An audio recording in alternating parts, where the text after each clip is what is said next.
The next point I written down was everything will come around full circle, and I kind of touched upon this in that one point. The stop running away point. Yeah, and actually, this is a lesson I learned recently, and I just come to the realization that I did learn this. Everything would come around full circle. Like I said before, I had like a really high calling on my destiny when I was 18, and I ran away, and I was running ever since. And because of me running, I ran into other lessons. I mean, I'm glad I ran into them, but there were lessons that were unnecessary.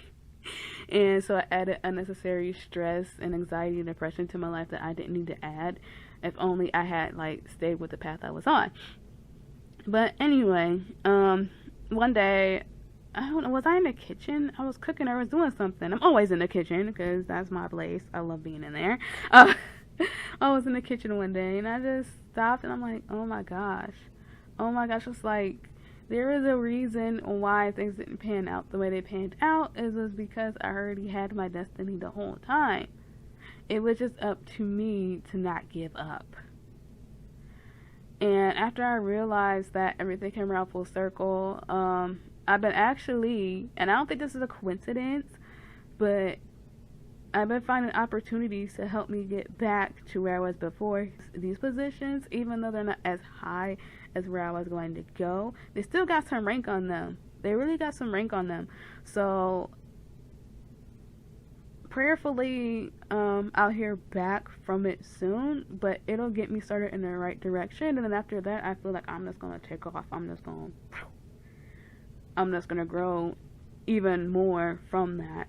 But yeah, so it really took me 12 years, but I think the Saturn return was just, I would say, stitching it up. And I think I'm gonna get to this at the end though, but I think like literally I was being tested this whole Saturn return. I really do, especially when it came to this, my career, my calling and stuff like that. I was really being tested, and to see if I had what it takes. But yeah, everything did come around full circle because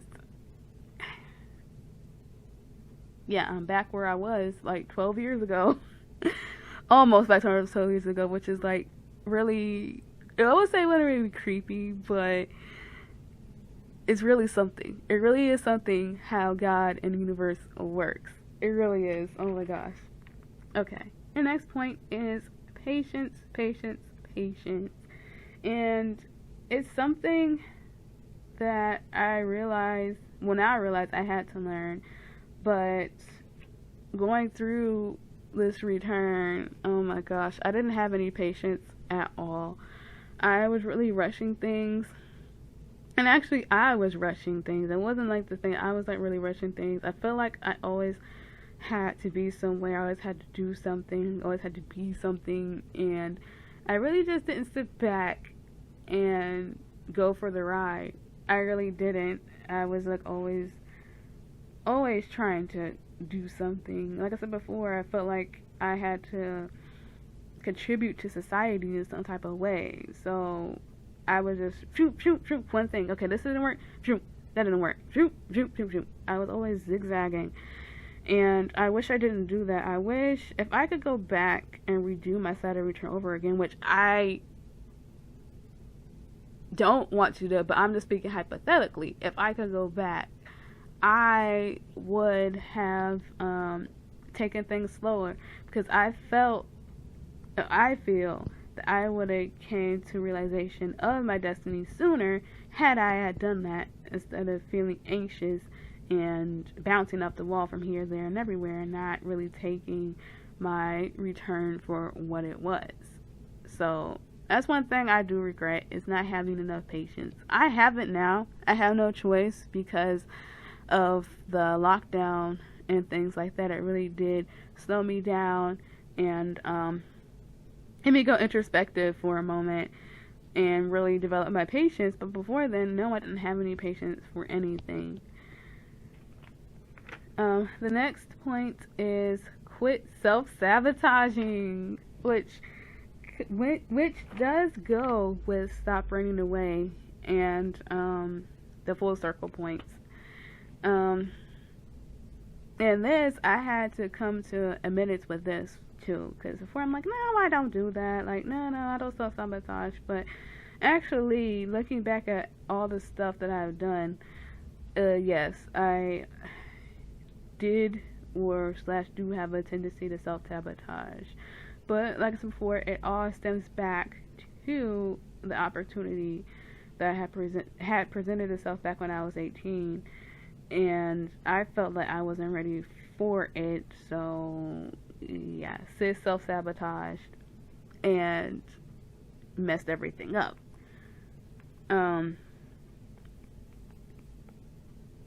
This is like the hardest thing to break because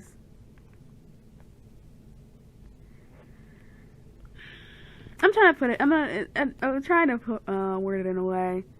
This is like the hardest thing to break because it's something I wouldn't say like ingrained in me since childhood, but it's like one of the things from my childhood that I had to come to acceptance with. In my childhood, I really wanted to do things, but I wasn't really able to do them because money was an issue and also resources as well. So when I really wanted something or wanted to do something, whether it be, I don't know what it was, but and I really wanted to do something, I would just push it to the back of my mind and pretend that I didn't want it and pretend I want to do it so I wouldn't make my mom or anybody like that feel bad that they couldn't like provide that to me. So that has been ingrained in me, like, hey, if I say that I don't want it or I don't need it or anything like that and push it to the back of my mind, then it'll go away and it's not there, and then I won't put pressure on anybody else or myself to go and get it. But I'm breaking out of that now, and now I am going after what I want, truly want, even though it's hard AF, but I'm doing it. I came up with the book, and it was like the hardest thing for me to do because at first I'm like, why do I need to come out with this? Why do I need to put my poetry out here? You know, why do I need to do this? Like, I don't need to do it. You know, it's going to cost me money and da-da-da-da-da. But it was all far from the truth I found because everything I did was basically free. Only thing I had to pay for was my copyright, and that was it. So after that, I really turned my world 360. I'm like, wow. So I'm like, I can do what I want without any repercussions or anything like that. So I'm still working on this. I'm not gonna say like, oh, like I had defeated self-sabotage. Like, no, this will always be a theme because of my childhood. So, next point. It's okay to have emotions and show them.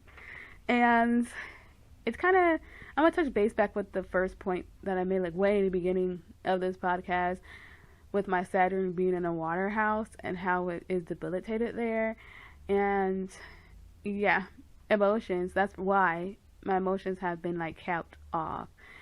And it really wasn't until my Saturn return where I actually really started to cry and I really started to feel and, you know, get angry and upset and all the other, you know, normal emotions that people would have. I finally have gotten a grasp on them. But up until that point, I didn't have any emotion. And that is, and I look back at it, it is so weird, but it also goes back to childhood and my conditioning, where crying was shown as a sign of weakness or being spoiled or whatever. So I had to relearn how to feel over again. Therapy was a big help because certain things that came up really hit me to my spirit. And, you know, I did cry. I have cried. And, not even that, it's just that also certain scenarios in my life had really made me cry. And anybody that knows me knows that I really cry or have cried. It has to be like something really bad for me to cry or to show any type of emotion.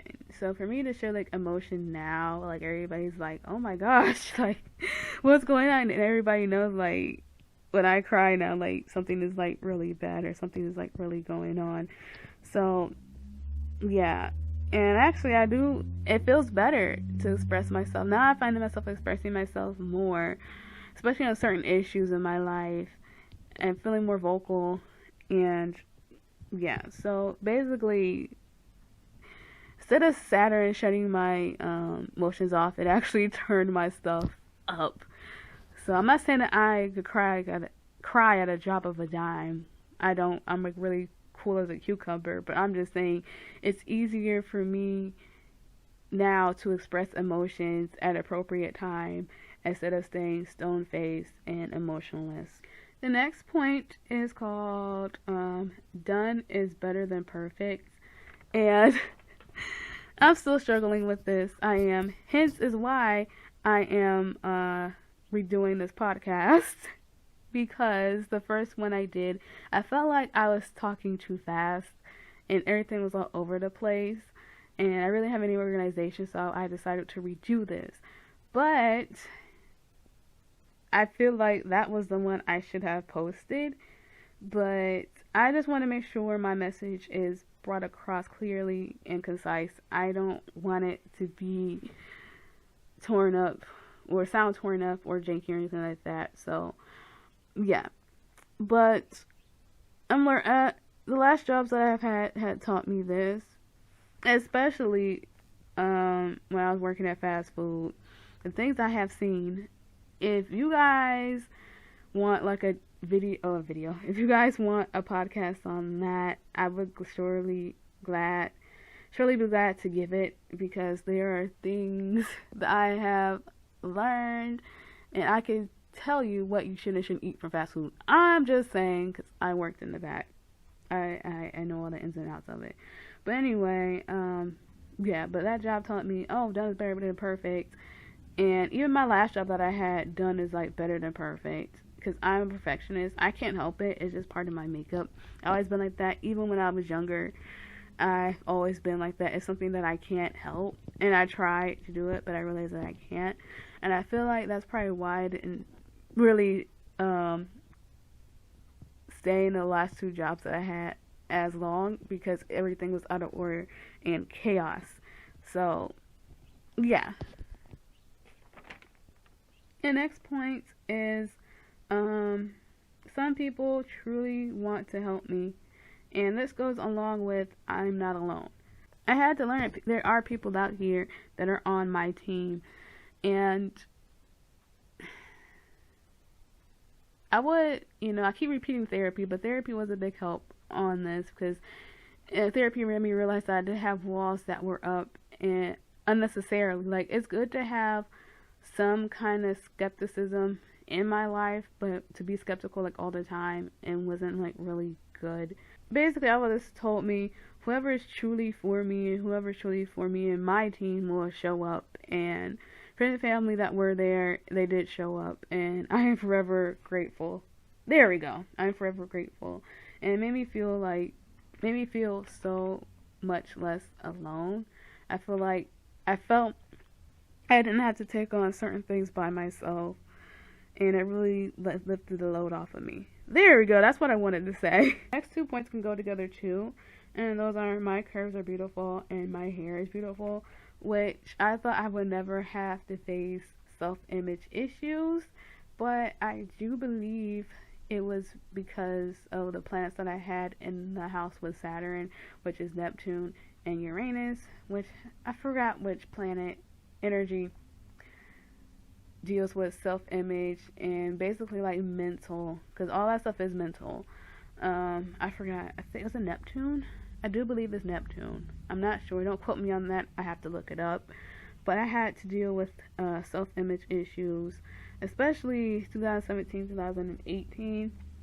Not only was I going through like a lot of anxiety and depression, but I also went through like a clean eating phase where I went on a gluten-free diet, which I do not advise for anybody unless they truly have a allergic reaction to gluten, which I am finding out only, I think it's like 0.5 persons in the world actually have a true allergic reaction to gluten. Figures. But I went on a gluten-free diet for 6 months, and I almost ruined my health. If I didn't end it when I ended it, I could have did more damage to my body than good. I was really underweight. Like, really, I was like 20 pounds underweight. I was in my 90s. And for my age and my height, that wasn't even sustainable. And it was literally by the grace of God that I got through that, because I was stupid.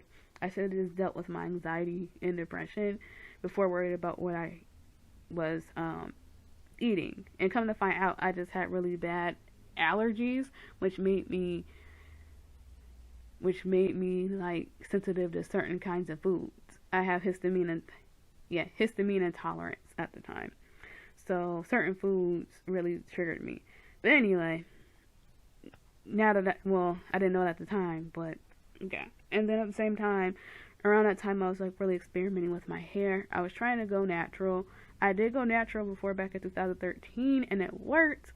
But when I did it in 2017, 18, it really didn't work out that well. My hair was like really dry, and the styles I wanted to do wouldn't take because my hair was not strong enough, because I was, 1, stressing out, 2, not eating well or sleeping well, and 3, it was just not the right time to go natural. And I could have like almost ruined my hair. Thank goodness I didn't. But I could have almost ruined my hair with the stuff I was doing to it, because I was trying to go natural, and it just was not working. So